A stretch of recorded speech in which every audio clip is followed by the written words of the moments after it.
So today's Friday, meaning, halika na! Sasahod na po sila. Agad-agad. Kasi sabi ni Ate Bibian, magbibingo daw sila mamaya na ako maring. Magbibingo. Ale, asan ano natin? Yung ating blue book. Oh. Sarap.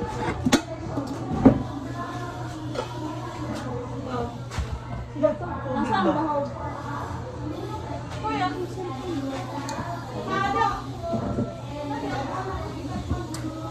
The ball pen. So for 3 days.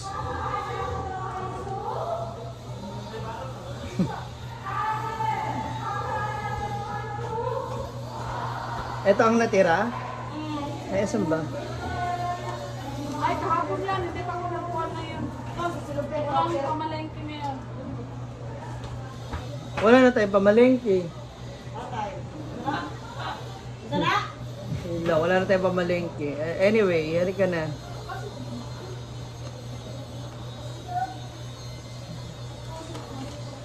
Sa tayo to?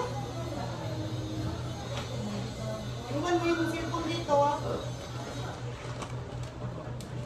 Ate, ano to? Ang sales natin ng first day ay... 2.7. Ngayon yan. Kahapon niya, ay yung 18 yan. Yung 18, kahapon, wala pa yung ngayon. Wala pa yung ngayon. Oh, wala pa.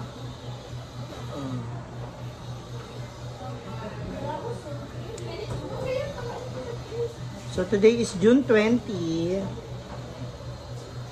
Ang sales natin ay... Okay. Sabi ko kayo ng chismis, ha mga moms. Ang first day namin, naka 2.7 daw po pala kami. So 2.7, na total of 2.7. Meron kaming nilabas na 1.295. So sabihin na natin 1.3 to. Then may natira pa siyang 1.4 na pera. So may from 1.4 nagastos din namin hands on, cash on hand ang tawag. Cash on hand. Then sumunod na araw, we have 3,350 na benta. Then nakabawas kami ng 1.5. So a total of 1,850 ang cash on hand. Oh, hindi na masama, no? Siyempre, nag-i-start pa lang kami, tas ilan pa lang yung mga benta namin. But then, it's okay. Ate, Michelle, alika. Magkano yung sales natin ngayon? Yung sales natin. Ngayon? Yes. May mga natira pang ulam, and meron pang hindi. Ngayon, may pinakil si Jana na minudo, yung mga natitirang minudo, 10 order, at saka nagpabili siya ng pansit. Meron pa tayong mga chicken and other putahe na nandun sa ano. Ngayon kasing Friday, walang klase, yung ibang grade 8 student and ibang teacher gawa na may seminar. 3,250. 3,250 yan ang sales natin. Ngayon, wala pa to kasalo. Hindi pa kasama yan. Hindi pa. Magkano yung ano? 500, 10. So, Hindi, i-ano na lang natin. Ito na lang. Para hindi tayo malito. Huwag natin idamay yung pera na nandito hindi na. natin hawak. Oo. So, 3,250 yung total sales natin. Wala pa tayong bawas dyan. So, Sendo! Wala kang utang kay Kuya Bubong? Maraming ba ng voice? Ayaw mo na yung boys. Ang importante, makasahod tayo ngayon. Kailangan may sahod kayo, may sahod din ako. Yay! Ganun. So, by Monday, may additional tayong tinda. Yes. Which is yung nilagang nilagang saging kasi, kukuha tayo doon kay ate. Kasi meron na tayong uyap. So, yun po yung sausawan nila dito. Then, magluluto tayo ng binignit for the children. Yes. Kasi meron pong nagpaabot Kami kabinet ng kanilang blessing, ng kanilang tulong sa akin. So, ibibigay din natin yun, ipapa-feed natin yun sa mga estudyante dito sa National High School. O, di ba? May pa-libre almusal kayo sa akin, mga moms. And then, that is courtesy by Ate Belle. Thank you, Ate Belle. Okay, anyway, so, take 3 days, tama? Wednesday. May pasahod ba dyan? Ha? Meron nga. Wala tayong magagawa. Kailangan nyo sumahod. Kasi, kaysa naman di ko kayo pasahurin, plano ko, iniisip ko ate, and Michelle, mag-agree kayo o hindi. Pagka-duty, bayad agad. Kasi parang mas mabigat sa akin. Pwede. Oo, Pwede. diba, no? Nagantay nga Para kasi. magaan. Hindi, pwede kayo, open tayo for suggestion and opinion ninyo. Maging open kayo sa akin kasi para maunawaan ko din. Kunyari, ma'am, kasi ganito, yung mga customer ganito. So, okay lang yun. Para alam ko, hindi yung, kunyari, nagluluto ako ng ganito, gumagawa ako ng ganito. Alam nyo palang hindi yung gusto nila dahil nahihiya lang kayo magsitahin ako o sabihan ako. Huwag, sabihin nyo sa akin para aware din ako. Kasi napakarami ko pang dapat i-adjust. Una, dahil hindi naman ako purong business yun. hindi ako purong taga dito sa Oo, ganit. hindi ako lumaki dito, hindi ko alam talaga. Do alam ko naman ako ano yung mga mahilig kainin na hindi ni like sopas, hindi ko talaga sila fan ng sopas dito. Mas gugustuhin nila ang binignit o yung ginataang bilo-bilo and arroz caldo. Yun. So, it's either pansit or spaghetti. Gugustuhin nila spaghetti basta mura. You know naman, alam nyo naman kung natikman nyo ba yung spaghetti ko? Oo, Alam nyo naman yung baka hindi siya pang tinda. Ingredients o... Di ba? OA ako magsahog. So, kailangan ko sigurong mag-adjust din. Anyway, yun nga.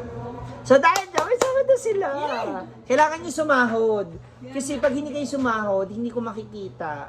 Mababaon ako ng ano sa inyo. Hindi ko makikita yung income ko. So, yun. So, Marami kanina pa man tayong lulutuin sa Lunes dito, oh. Okay. So, itong natitirang hawak ko na 1/4 tsaka 1/850 na ipamili namin kanina ni Kuya, hindi ko pa naliles yun. So, kailangan ko rin mailes yun para makita ko yung total na cash on hand ko.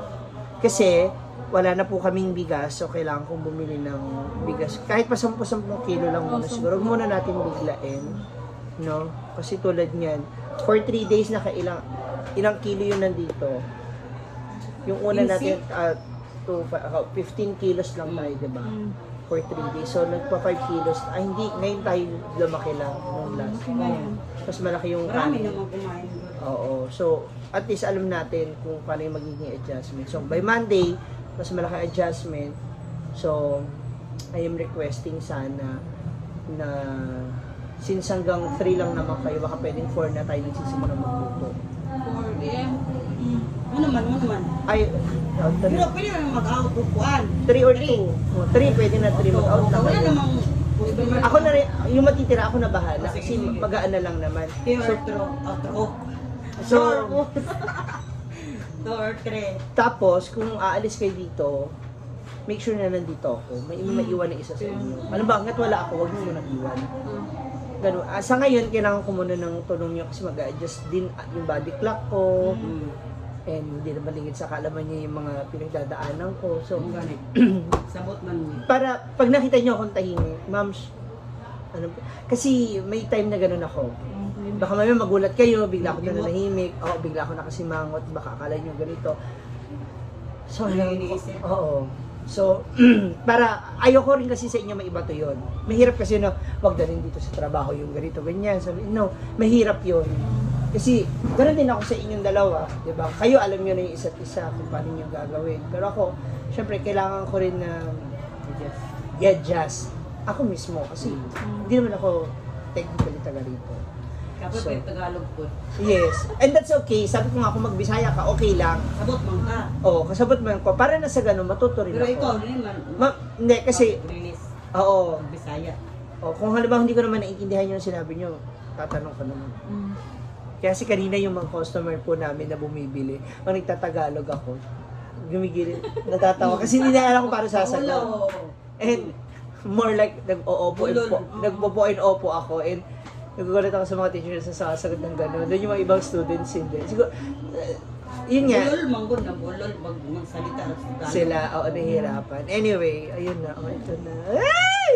Sound sila. Ubos. Tapos sana magpabarya kayo. Kaya nga, si Papa nga, sabi ko magbarya. Kinuha na kayong barya yan. Nahurot na yung sukli. 3 days, 3 days! Ay! Thank you. Tsaka ako na i-adjust yung yung iba nating Kasi sa ngayon kailangan muna talaga din natin magdagdag na, ay syempre yung sahod ko pala, kukunin ko Kaya din. nga. So, Marami kang sahod. 3 araw na ba ya? Hindi, ito lang. Hindi, kasi di ba pinambili natin ang pero at least meron ako. I have my first salary. Diba? Thank you to myself. Kasi ano yan eh, ano man yung kakulangan, dito ko rin uhugutin. Mo gyud, murag yapon. Noong una, sabi ko mag-ano lang, 500. Tabi. Sa'yo, tabi. Itabi man. Ato, Kuha man niya. hindi, Susunod. lalagyan natin ng coding dito ha. Sales. Ito yung sales natin. Ito yung natirang, yung COH is cash. Yun yung natira. 100. Tapos expenses, yung pinambili. Kasama sa expenses yung transportation. Ha? Oh, yan. Sinabi. Bibigyan nyo bigyan mo si Papa mo, maloka na lang ako, laki na ng babayaran ko ha. Basta bibigyan mo rin siya. Ha? And, ayun nga, makikisabay lang naman tayo sa Tagulan. Basta pag pumunta siya Tagulan at pabili niyo, kung hindi, actually dyan, okay din. Kasi may mura na akong mabibilihan. What else? Expenses, di ba? I-breakdown mo kung ano yung mga pinamili mo. 2 kilong karne, kunyari ganyan. Kunyari, 2 kilong karne, 180, ganon. Gulay, ganito. Panakot, worth ganito. So, para alam natin, ano mo siya, i-breakdown mo siya. Oh, yun. Ganito ba? Ayan. Panakot, pinakbet. Sunod man ako siya. Ang kulutuon dayon. Yes. Tapos, sana, hindi, ngayon, gagawa na ako ng menu. Pupunta ako sa computer shop, magta-type ako ng mga menu. So, ididikit natin sa rep, dyan napipili, okay, ito tayo ngayon, ito. Yung Bicol Express and Munggo, isa yan sa mga binalik-balikan sa akin. And fried chicken. Oo. Si Humba, medyo binalikan tayo ng second day na. Pero, okay lang naman yun. I suggest si Bicol Express and si Munggo, siguro thrice a week natin siya. 3 beses. Tatlong sa isa. Yes. And, yun nga, yung sabaw, yung sarsa, para makabawi tayo today. Sabaw mo. Yung ko na. Yes. Oo. So, yun din. Ano yun? 100 niyan. Oh, so, kailangan din nating Yung sabaw. may masarsa. Meron natin tayong bulalo next Para week sa sa Monday. So, nandiyan tayo. Thank you, Sassy. I love you. So, ayun. May pressure cooker naman na. So, bago pa man kayo dumating dito ng Monday, sana, Sunday, kung wala kayong ginagawa, hiwain na lahat ng mga putahe. Para kahit pumasok kayo again ng 5 a.m. malambot na yung kanan. Gusto ko sana ganyan. Tulad ngayon, sana bago kayo umalis, kung may pasok tayo bukas, hiwain na lahat ng dapat hiwain putahe. Diba? Para bukas, kahit alas 5 kayo dumating, Okay na. oo, malambot na siya. Lutuin na. Ilalagay mo na rin sabaw. Kunyari, isda, isasarsyado mo, dapat naprito na yan ngayon para bukas, sauce na lang. Yung ganon. At least bago lumiwanag yung 6. Kasi may mga 5 a.m. student. May 5 a.m. student na ako kanina. Meron ako 5 a.m. student. Tanong siya. Tapos, what else? Do you have may suggestion? Meron kayong comment sa atin? For 3 days. Pero Ito pa pala. Halimbawa, wala ako. Kinulang ng bigas. Or wala tayong ganito. I-note nyo lang dun sa gagawa tayo ng note na kumuha dito. Halimbawa, itong kaha. Kasama siya sa magiging pera dito. Para pag nagbilang tayo ng sales, dito siya. Kukuha ka, additional expenses yun. Para alam natin na ito yung kasama sa gastos. Lalagyan ng date, 2 kilong bigas, 400. Pero hindi magkahirapan tanong. Hindi yung hihintayin nyo pa, hintayin ko si Ma'am Shi kung bibili ba o hindi. Kasi hindi. Kung ano yung kailangan, bilhin nyo na. No? Bago umuwi, laging gagawa ng kahit 5 o 6 na yelo para sa kinabukasan. Malaking tulong din kasi hindi na tayo bumibili sa labas. May sarili Mahal. tayo. Walang balikya po. Okay lang. Ang importante may panggamit tayo. Dali, 5 nga eh. Ito na, marami naman dyan. Ayun. So, soon. Ano pa yung mga pwede natin idagdag? Okay lang muna ako. Siumay! Ayun. Yeah. Sasama. Sarap mo. Sige. Kung magkano man itong natitira, kakasya natin. Ilalagay natin. Na, yung steamer mo, ano ba yun? Pwede naman to siguro, no? Sa rice cooker. Rice cooker. Hindi, pakukulat yung sa... Sa bahay, mayroon sa bahay. Yung Good rice mind. cooker. Dalawa. Anong kasalbo? O, ayan na mga moms, nagkasahuran na kami! Thank you so much again. Michelle and Ate Vivian. Bye-bye. Enjoy your pahinga. Ako, maglalaba buti ka pa. Ako naman, maghihiwa ako and mag-iisip pa ako ng ibang mga pwede nating ibenta. So if you have any suggestion pa more, as long as kaya pa po ng budget, na honestly, medyo tight pa yung budget ko. Pero some of you guys, sa mga nakaraang comments ninyo sa ating mga videos, nakaplano na po yung nakasulat na po yan. Especially yung ihaw-ihaw. So with that, maraming salamat mga moms. God bless you all. Don't forget to like, share, subscribe, comment down below. Ayan. And let's just spread the positivity and the love. Love, love, love!